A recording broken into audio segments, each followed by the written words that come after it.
हाय दोस्तों, आज हम इस वीडियो में बताने जा रहे हैं भारतीय इतिहास के प्रमुख वंश एवं उससे संबंधित राजा कौन कौन हुए हैं। भारत में जितने भी वंश हुए हैं उसके बारे में हम आपको लगातार बताने जा रहे हैं कि इस वंश के बाद कौन वंश आया है। तो चलिए शुरू करते हैं।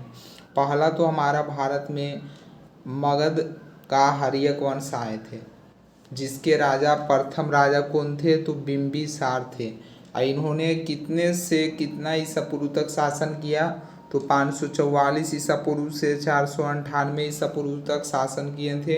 इन्होंने कोई उपाधि धारण नहीं किए थे। उसके बाद इनके पुत्र अजात शत्रु आए, जो बिंबिसार की हत्या कर वे राजगद्दी पर बैठे थे। तो कब बैठे थे तो 493 ईसा पूर्व में बैठे थे और 460 ईसा पूर्व तक शासन किए थे।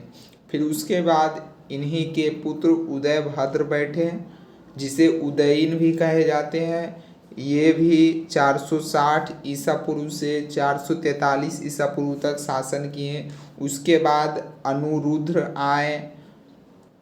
इनकी जो मतलब गद्दी पर बैठने की जो समय तिथि है उनके बारे में विवरण इतिहासकारों को प्राप्त नहीं हो पाया, जिस कारण से यहाँ खाली स्थान, रिक्त स्थान दिया गया। उसके बाद मुंडा आए थे, लास्ट में मुंडा थे। हर्यक वंश के अंतिम शासक कौन थे तो मुंडा थे।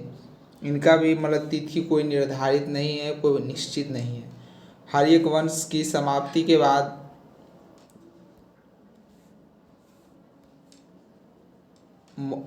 शिशुनाग वंश आए। कौन वंश आए थे तो शिशुनाग वंश। शिशुनाग वंश की स्थापना किसने किए थे तो शिशुनाग ने किए थे। किसने किए थे तो शिशुनाग। और शिशुनाग कब से कब तक शासन किए थे तो 413 ईसा पूर्व से 390 ईसा पूर्व तक शासन किए थे। इसके बाद इसके पुत्र कालाशोक आए थे। देखिए, आपको लगातार बताते जा रहे हैं जिससे कि आपको याद करने में कोई दिक्कत नहीं हो। और इन्होंने भी शासन किए 390 ईसा पूर्व से 366 ईसा पूर्व तक। उसके बाद नंदीवर्धन आए थे, जो इन्हीं के पुत्र थे। इन्होंने 344 ईसा पूर्व तक शासन किया था। ये लास्ट थे। शिशुनाग वंश के अंतिम शासक कोई पूछे तो बताइएगा कि नंदीवर्धन। नंदीवर्धन की समाप्ति के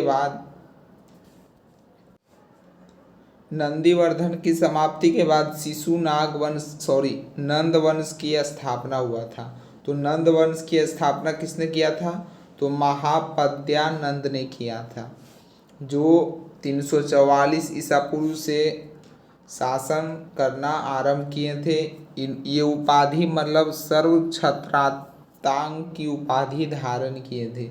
वो एग्जाम में आए कि सर्व छत्रांग की उपाधि किसने धारण किया था तो महापद्मानंद ने किया था। महापद्मानंद के बाद घनानंद आए थे। इनकी भी मतलब तिथि कोई निर्धारित नहीं की गई है। इन्होंने कोई उपाधि धारण नहीं किए थे। घनानंद के बाद घनानंद जो थे वे नंद वंश का अंतिम शासक हुए थे। उसके बाद हमारा मौर्य वंश की स्थापना हुआ था। मौर्य वंश की स्थापना किसने किया था तो चंद्रगुप्त मौर्य ने किया था।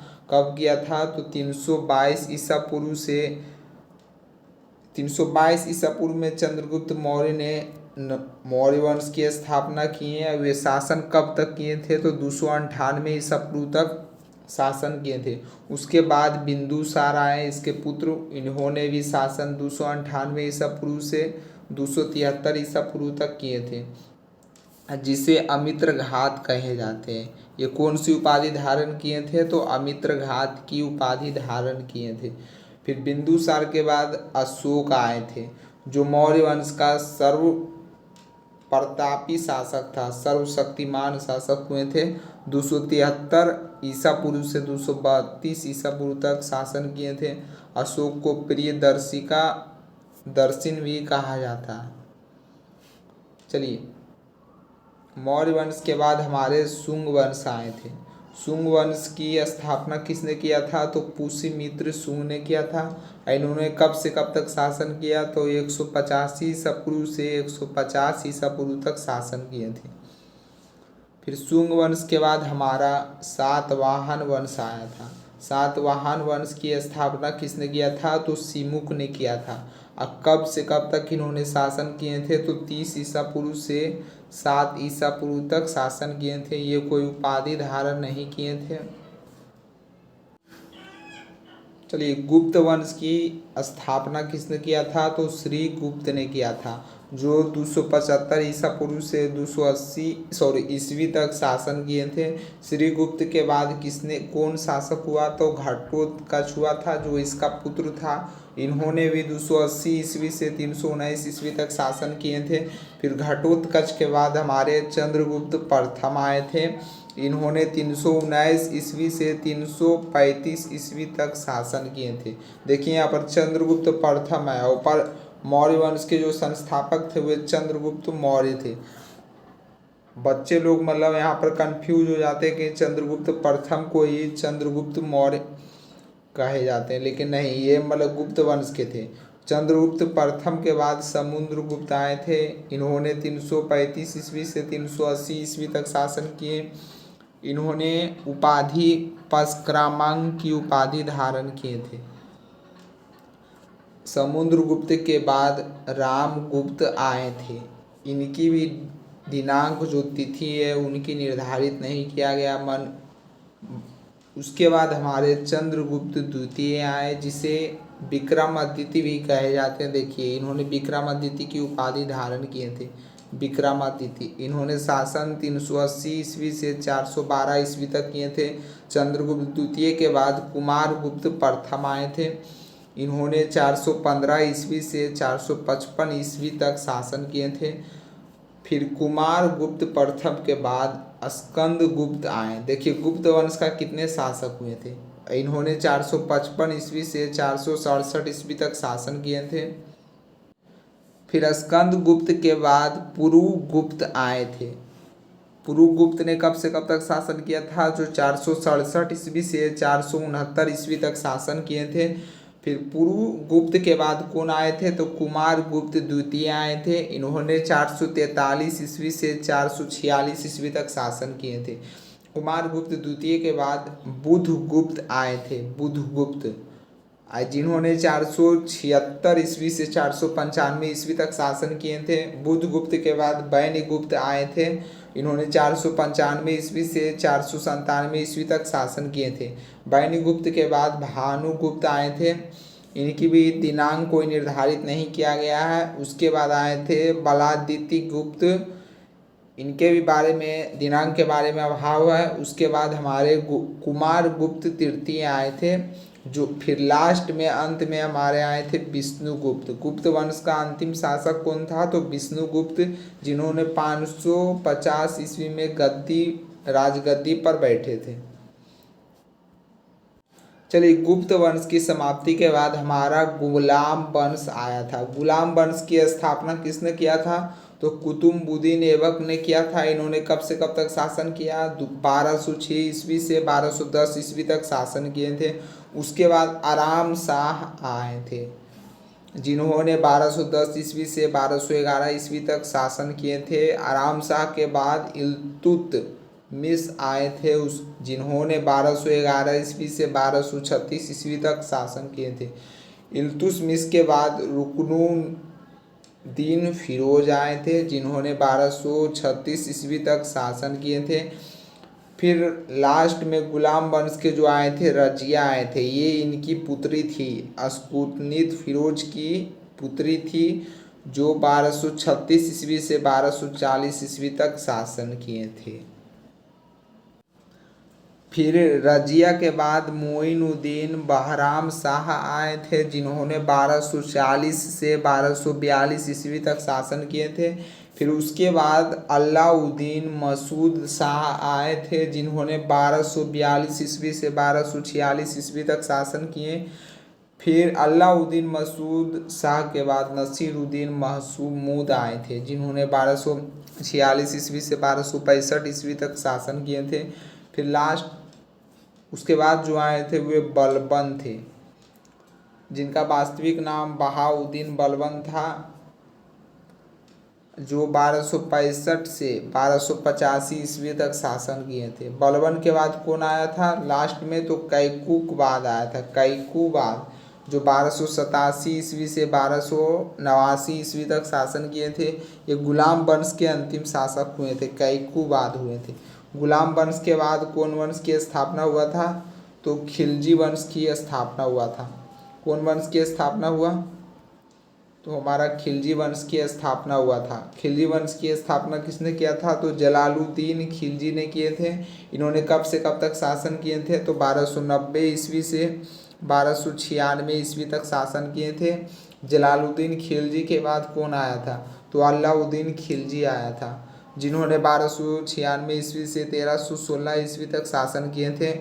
उसके बाद शिहाबुद्दीन आया था, जो 1316 ईस्वी से शासन किए थे। कब तक किए थे इसके बारे में मालूम नहीं है।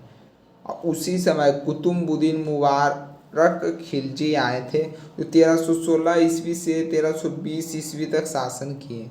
देखिए दोनों का डेट एक ही है, मतलब साल एक ही है, मतलब कि ये एक ही साल के अंदर शहाबुद्दीन ने शासन किए, इसलिए इनके अगले मतलब डेट नहीं दिया गया। मतलब एक ही साल के अंदर बीच में ही निकल गए थे, हट गए थे या मृत्यु प्राप्त कर लिए थे। उसके बाद खुसरो खां आए थे। खिलजी वंश के अंतिम शासक कौन थे, तो खुसरो खां, जिन्होंने 1320 ईस्वी तक शासन किया था।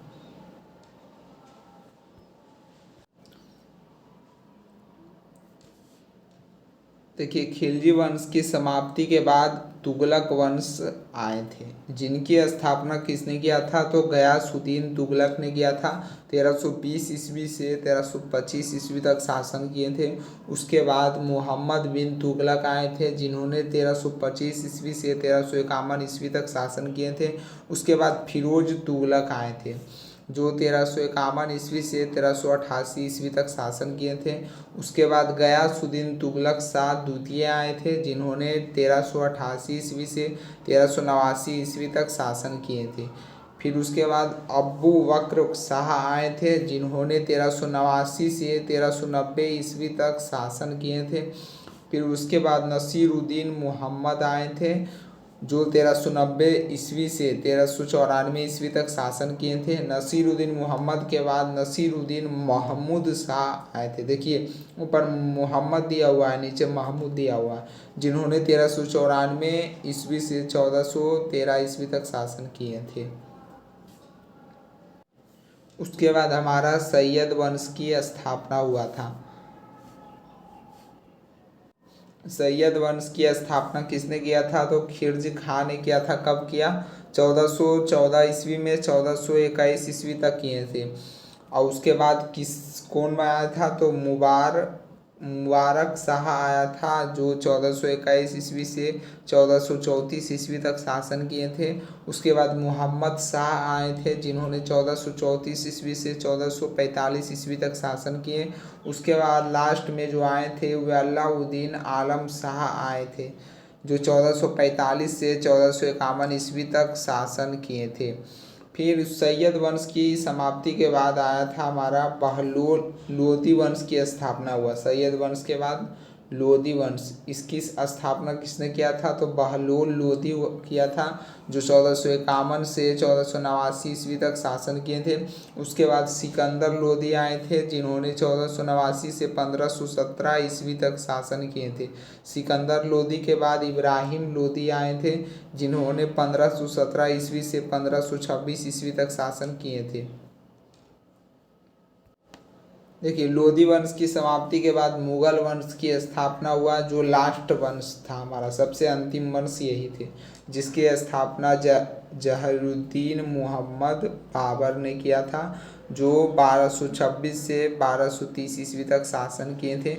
उसके बाद उसके पुत्र हुमायूं राजगद्दी पर बैठे, जिन्होंने 1530 ईस्वी से 1556 ईस्वी तक शासन किए थे। हुमायूं के बाद जलालुद्दीन मोहम्मद अकबर गद्दी पर बैठे, जिन्होंने 1556 से 1605 ईस्वी तक शासन किए थे। फिर उसके बाद जहांगीर आए थे, जो अकबर के पुत्र थे, जो 1605 ईस्वी से 1627 ईस्वी तक शासन किए थे। फिर शिहाबुद्दीन मोहम्मद शाहजहाँ आए थे। देखिए इतना बड़ा नाम है, लेकिन हम लोग सिर्फ इतना ही पढ़ते हैं शाहजहाँ। जहांगीर के बाद शाहजहाँ आए थे, जिन्होंने 1628 ईस्वी से 1658 ईस्वी तक शासन किए थे। उसके बाद औरंगजेब आए थे। औरंगजेब ने 1658 ईस्वी से 1707 ईस्वी तक शासन किए थे। औरंगजेब के बाद बहादुर शाह प्रथम आए थे, जो 1707 ईस्वी से 1712 ईस्वी तक शासन किए थे। उसके बाद जहादार शाह आए थे, जिन्होंने 1712 ईस्वी से 1713 ईस्वी तक शासन किए थे। फिर जो आए थे फर्रुखसियार आए थे, जिन्होंने 1713 ईस्वी से 1719 ईस्वी तक शासन किए थे।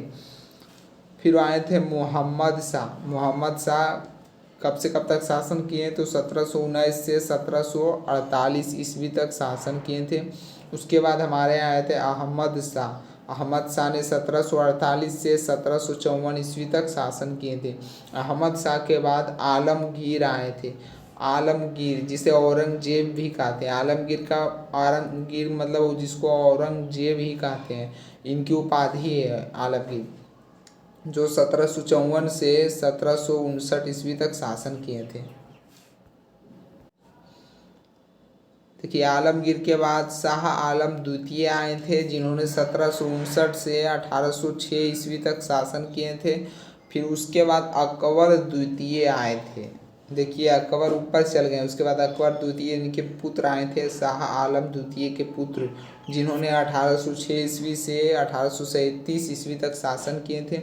अकबर द्वितीय के बाद बहादुर शाह द्वितीय आए थे, जो मुगल वंश के अंतिम शासक हुए, जिन्होंने 1837 ईस्वी से 1857 ईस्वी तक शासन किए थे। 1857 के विद्रोह में ये पकड़े जा चुके थे, जिन्हें हर्षण ने इनको पकड़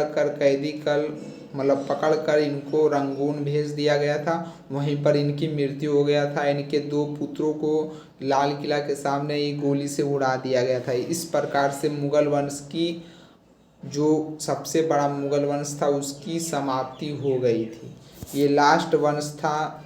इस वीडियो में मैंने जितने भी वंश हुए, महत्वपूर्ण वंश हुए, लगातार आपको बता चुके हैं। हर्यक वंश, उसके बाद हर्यक के बाद शिशुनाग वंश आए, शिशुनाग के बाद नंद वंश आए, उसके बाद मौर्य वंश के बाद शुंग वंश आए थे, उसके बाद सातवाहन वंश। इस प्रकार से आपको लगातार डेट बाय डेट, मतलब इस वंश की समाप्ति होने के बाद इस वंश की स्थापना हुआ था।